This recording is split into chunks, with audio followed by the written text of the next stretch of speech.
Most people think burnout means you're doing too much, but often it means you're doing too much of the wrong thing and not enough of what restores you. We live in a world that constantly screams more output, more progress, more productivity, more content, more expectations, more stimulation. So we push, we train harder, we think faster, we caffeinate, motivate, overeducate, until one day something cracks. The body tightens, the breath shortens, the sleep disappears, and joy becomes a memory. That's burnout, not the kind you fix with a weekend off, but the kind that makes you question your entire way of being. Laozi understood this long before modern psychology gave it a name, and in chapter 22 of the Tao Te Ching, he offers a clear path back, not through hustle, but through harmony. Tao Te Ching, chapter 22, be tactful and you remain whole, bend and you remain straight. The hollow is filled, the old is renewed. Economy is gain, excess is confusion. Therefore, sages embrace unity as a model for the world. Not seeing themselves, they are therefore clear. Not asserting themselves, they are therefore outstanding. Not congratulating themselves, they are therefore meritorious. Not taking pride in themselves, they last long. It is just because they do not contend that no one in the world can contend with them. Is it empty talk, the old saying that tact keeps you whole? When truthfulness is complete, it still resorts to this. This chapter is about yielding back into balance. It's not a call to do more. It's an invitation to let go of what's draining your life force. Excess is confusion. Let's start here. Economy is gain. Excess is confusion.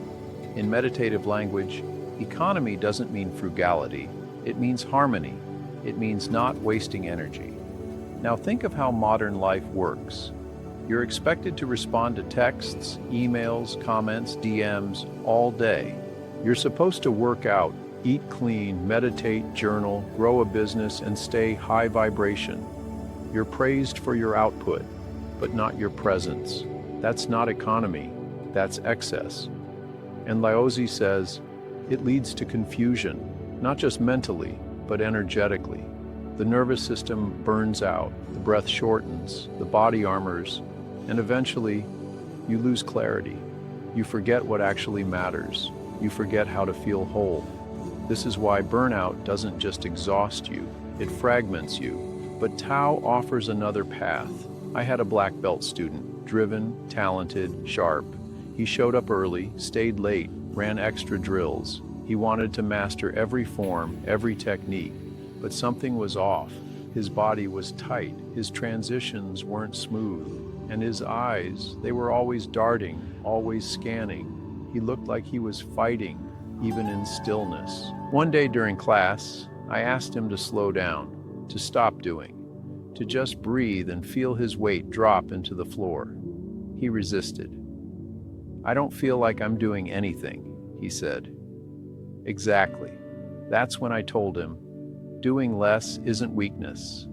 It's training your nervous system to let the Tao move through you.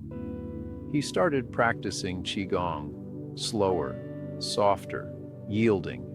And what happened? His timing improved. His sparring became unpredictable. His body started to flow. He felt things coming before they happened. He became whole, not by doing more, by returning to balance. Laozi says, the hollow is filled, the old is renewed. This is the Taoist cycle of recovery. Think about this. You inhale, that's filling. You exhale, that's emptying.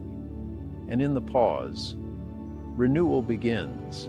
But when you live in constant inhale mode, striving, talking, doing, you stop the cycle.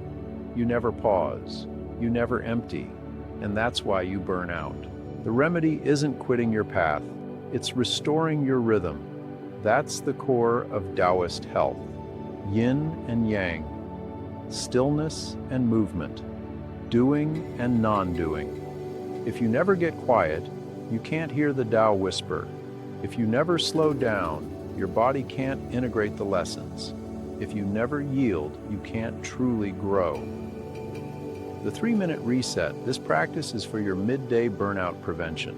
Do it between tasks, classes, or meetings. Instructions: 1. Sit or stand. 2. Drop your shoulders.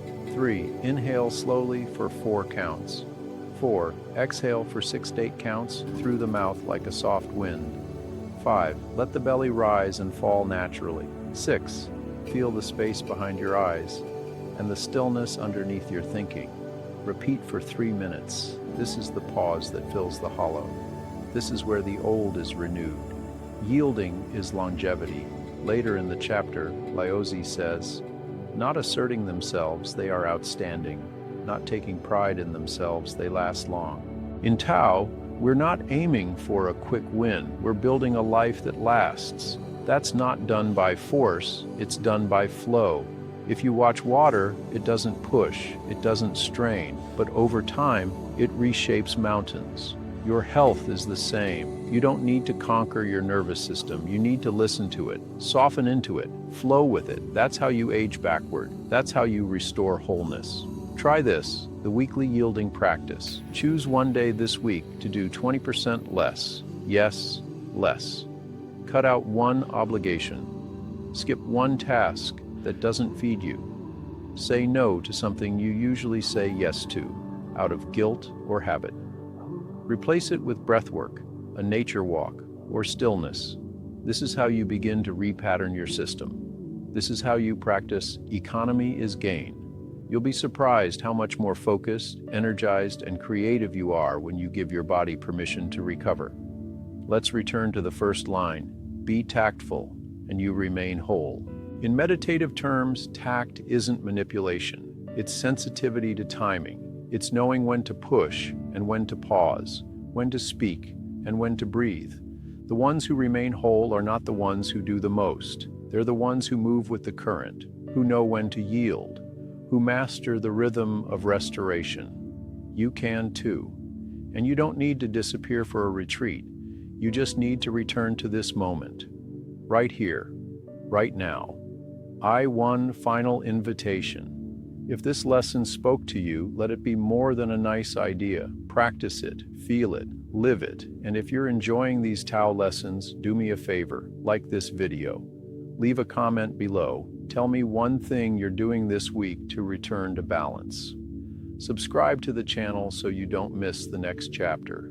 We're building a global community of meditative-based living, grounded, present, and powerful. Remember, even truth returns to balance. So can you.